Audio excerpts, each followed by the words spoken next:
Hey girl, welcome to the Get Your Guy Coaching podcast. My name is Anwar White, but you can just call me your own personal dating and relationship coach. Each week, you'll hear actionable advice, tips, and strategies that you can implement in your own love life. I'm talking about healing your heart, dating effectively, and understanding men so that you can, you guessed it, get your guy. Are you ready to level up your love life?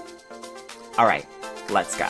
I never felt the way I do about anyone but you. Hello, everyone. And thank you so much for joining me on the Get Your Guy Coaching podcast.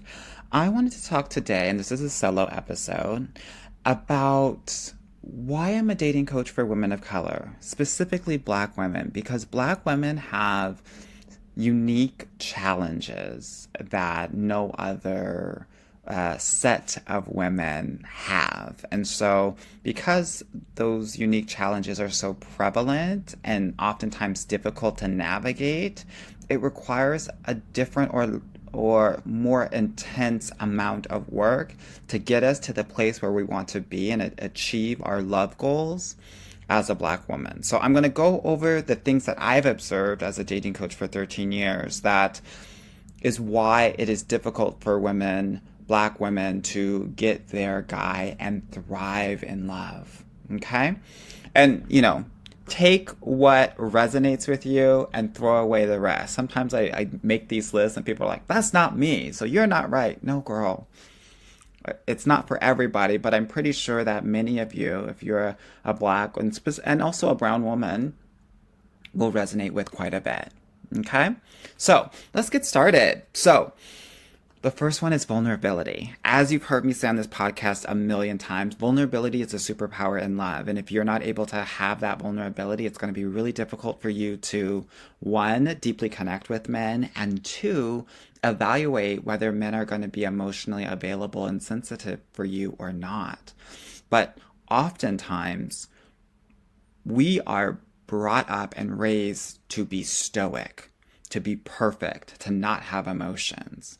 And it's often our mothers that are hypercritical and trying to make us perfect because they know how hard this world is going to be, and they know that to survive and oftentimes to thrive in this world, you're going to have to shut off your emotions because there's going to be a lot of things that are coming at you. And when you're triggered and when you react, you're going to lose a lot of what you've worked for. So part of this is learning how to take feedback and not feel anything and just execute. Yeah, but in love, you can't really do that. You actually have to be 100% emotionally in touch with yourself. Yeah, and be able to express those emotions and be vulnerable from a feeling perspective so your partner knows what's happening with you. Okay? So vulnerability is huge here. The second thing that I will talk about in terms of a unique challenge is boundaries, right? So many of us did not grow up with any boundaries.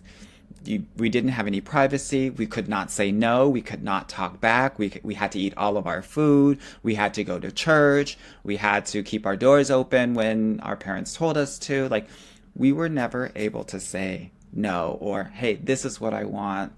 This is not what I want. It was whatever they say goes, and for so many of us, especially from an African or Caribbean household, you are to be seen and not heard. So you have no agency, you have no power to set boundaries.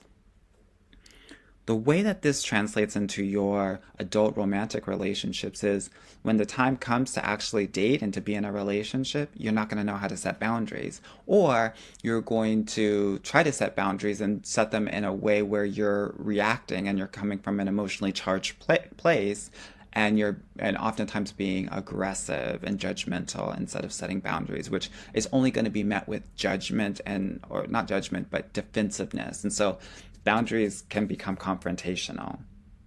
We have to learn how to set healthy boundaries so that we can date well and get into great relationships. Because even when you're in the best relationship, you're going to have to set a lot of boundaries all the time because your partner's just not going to know how to best treat you. So your boundaries are going to keep you safe and are going to give him a roadmap in terms of how to best treat you. But if you're not used to setting them, or if you feel like you don't have the power to, or that you shouldn't, or that you're going to be mean or quote unquote disrespectful if you do, you're never going to want to do it. So then you're going to get ran over. You're going to potentially keep with the people pleasing ways because you can't say no, you can't set boundaries. Yeah. It's a huge issue, especially with Black women. And it sounds weird because we think, yeah, Black women like are able to stand up for themselves, but oftentimes they're standing up for themselves because they've gone to the point of no return, past their actual limits, and when they're standing up for themselves, it's coming from a place of survival and not actual healthy boundaries before you end up doing the things that you don't want to do. So boundaries, another challenge specifically for women of color, Black women specifically. The next thing I want to talk about is being a late bloomer. So many of the women that I talk to, Black and brown women, are late bloomers. Many of them not even really dating until college for a variety of different reasons, right? One being maybe your parents were super strict or super religious and you couldn't date, or they were, like whether they were religious or not, wanted you to focus on your academics and not necessarily on boys or men. Secondarily, some of the boys, when you were growing up with them, maybe were not checking for you, right? Especially non-Black boys. And so you saw that and you said, okay, because they're not checking for me, I'm just going to focus on my career and my academics and make sure that I'm completely leveled up in that area of my life instead of engaging in dating and romantic relationships. The gag is those boys were checking for you, but because of peer pressure and not wanting to be outside of the tribe, they were not going to engage in trying to go out with you. So many of us are late bloomers starting at 18, 19, 20, 21. And so the 20s are actually oftentimes a place where we're engaging in relationships in the same way that our white counterparts would be doing in their teenage years. Yeah, and our 30s become the white 20s in a way. So there's a catch-up that needs to happen about gaining experience, learning how to date. The other thing is, even in our households, we're not really taught how to date. Some of the things that are said are, don't get pregnant and don't be fast. There's no like, okay, this is how you allow a man to court you.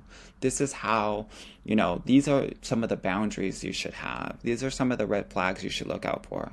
None of that is happening, or for many of our Black households. So we kind of have to do trial and error for ourselves, which obviously is going to be painful because you don't know what to expect. You don't have the proper equipment and tools and skills and knowledge. It's like going to war without any gun or any protection. Yeah, you're going to get hit and you're going to get hurt. And what happens because of that lack of knowledge and lack of experience is that it's going to detract from you wanting to actually engage in your dating life because it's painful and it hurts and you don't know how to do it, which gives a sense of insecurity. Yeah. So inexperience and being a late bloomer is one of the things that's very prevalent for Black and brown women. Fourth, dating racism. Girl, you know this. I know this. Dating is racist. I think that there was research done by OkCupid, and they said that a response rate from a white woman will be 43%. A response rate for a Black woman will be 32%. So response rates are lower. A lot of men, OkCupid also said like kind of the least desirable demographic for women are Black women, and the least desirable for men are Asian men, based on response rates, based on like actual engagement and initiation of messages. Some of these people are not going to be checking for you, right? I know I sound pretty contradictory, but a good amount of people just won't, right? For racist reasons that your counterparts are not experiencing, especially if you are a darker skinned woman, black or brown, you might not have as many options because of racism. And I think it's important for us to really talk about this because it's not really talked about a lot. And this is even within black men or brown men. They are looking for someone that is lighter. And so it makes it hard to date when people are not focused on the individual that you are, but the color that you are. So dating racism is definitely making it much more challenging and difficult for you to find a person. Okay.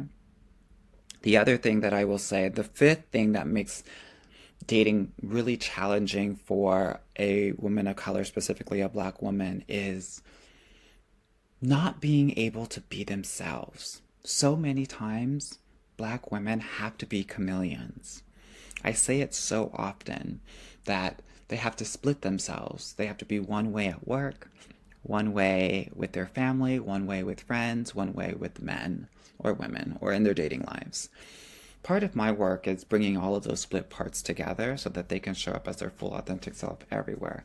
It's exhausting to be a chameleon, but oftentimes we felt like we've had to because they can't take all of me, or I can't bring all of myself to work, or I can't say that in front of my family, or my friends won't respect the fact that I really like anime, whatever it may be, girl, right? Not being our true selves because we think that people won't like our true selves, when in reality, you have to be fully seen and fully loved. But if you approaching your dating life only 60% of yourself, you're only going to be 60% loved.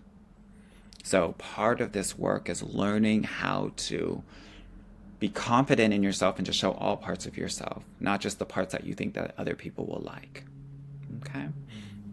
The other really important piece, which I would say is the sixth piece that is really, really pertinent for black women and brown women, is not getting enough attention when you were growing up. So what does this mean for your adult dating life?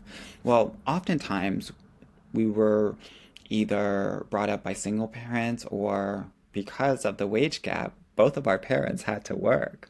So we weren't getting as much attention at home as maybe our white counterparts were, and quality time. So that becomes our bonding pattern.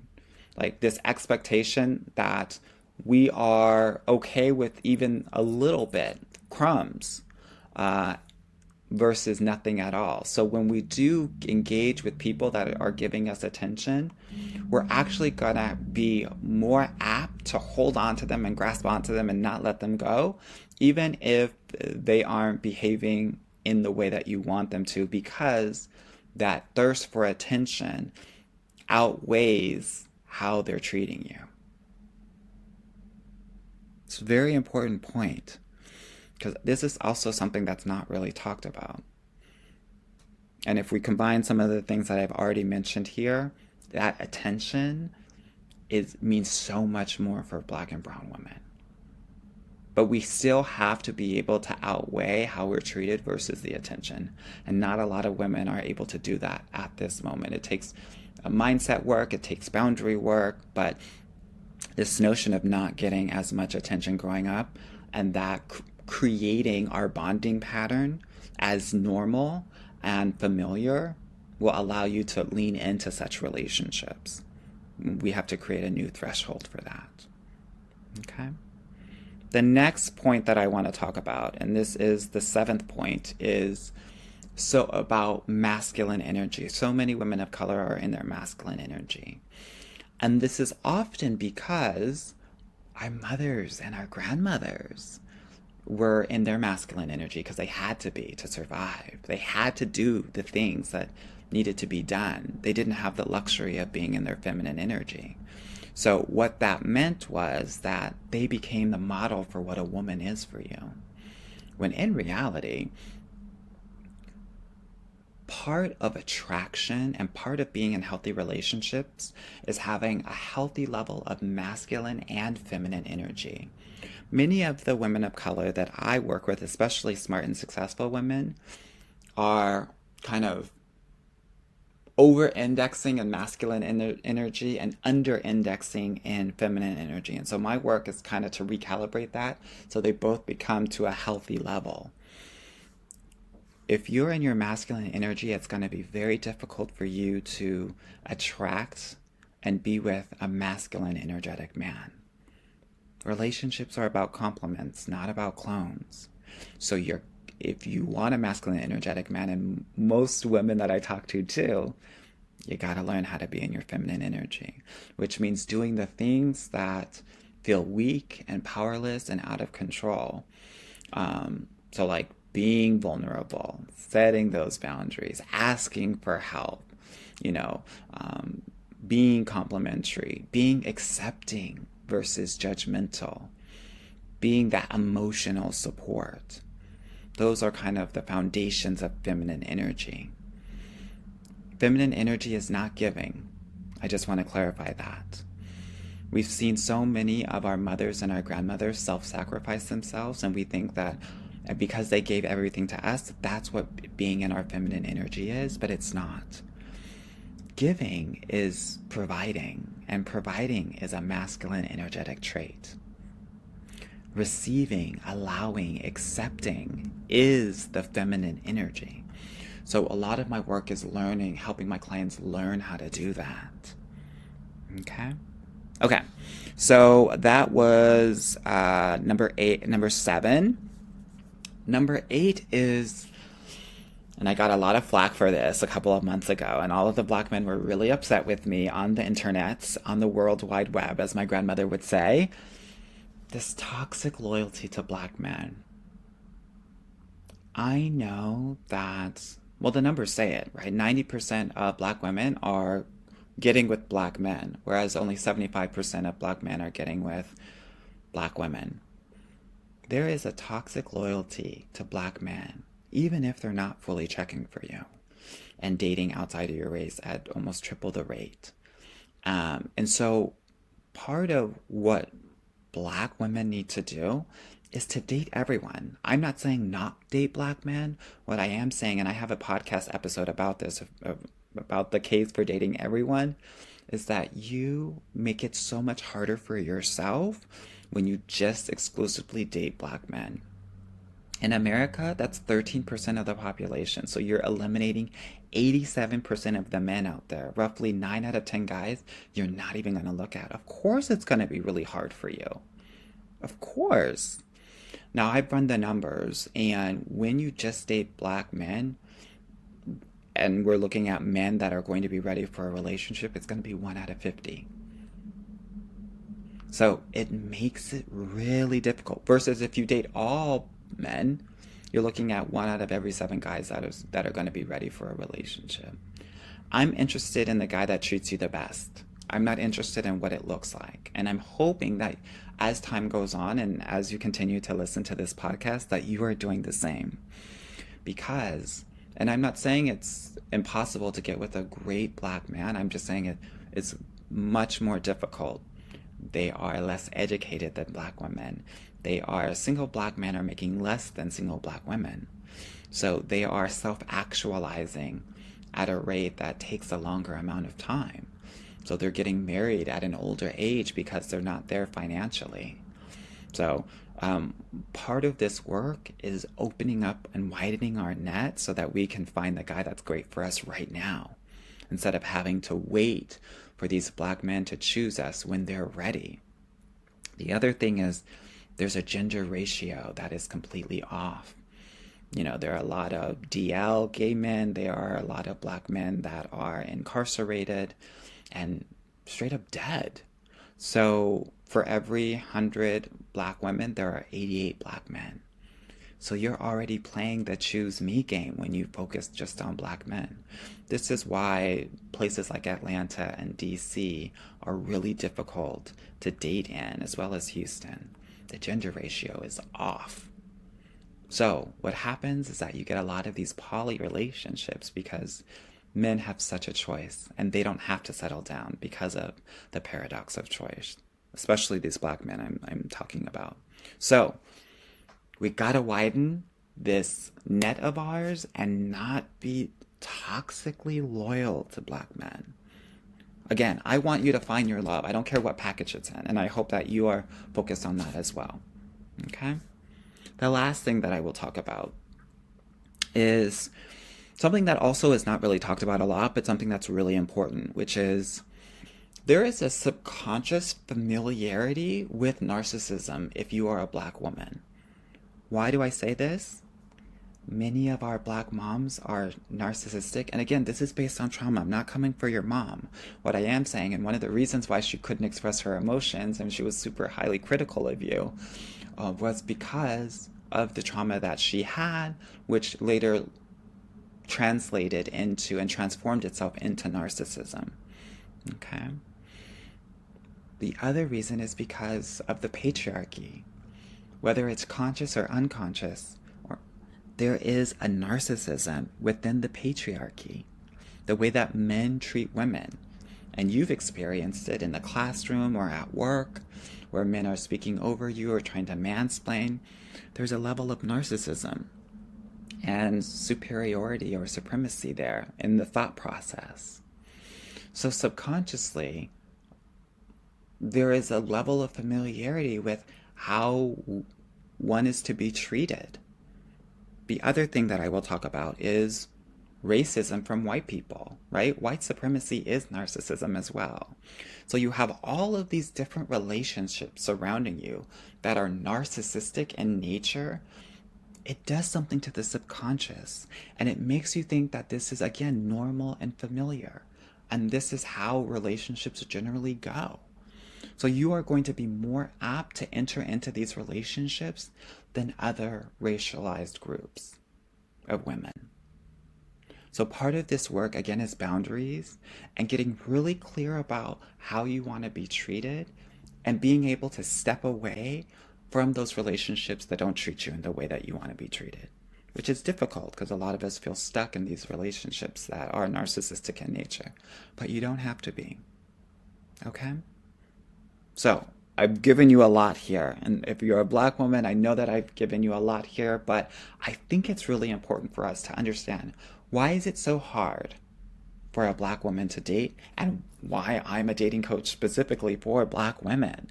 This is the work that we do to overcome these things. We work on the vulnerability. We help you set boundaries. We date so that you have more experience, right? We find new and different strategies to, overcome dating racism. We learn how to be ourselves and talk our ish in the programs that I'm in.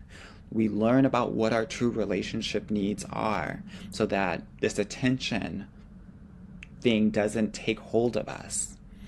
We learn how to sit comfortably in our feminine energy so that we can attract more masculine, energetic men.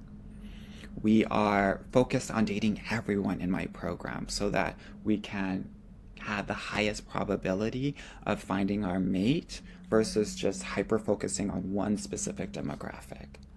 And we learn how to look out for the narcissistic red flags in the courtship so that we don't end up in relationships with narcissistic people based on subconscious programming. This is what we're doing in my program. And I have two. I have a membership club and I have a VIP program. These are the things that we're doing in my programs. If you want to learn how to do this as a black or a brown woman, please book a consultation call. I have still some spots available for my June cohort. And because there's been so much interest, I think I might be opening up a July cohort as well. I hope this is helpful for you as you start to think about why is it so hard for you to date and maybe the focus areas that you need to have when you're dating. If you need help with this, I'm always going to be here to help you. I hope this podcast episode was helpful for you. And as always, girl, I will see you on the other side. Be well. Hey girl, thank you so much for listening to the Get Your Guy Coaching podcast. If you like this episode and want to talk with me personally, please book a free consultation at www.getyourguycoaching.com/apply or subscribe and leave me a review wherever you listen to your podcasts. Talk soon.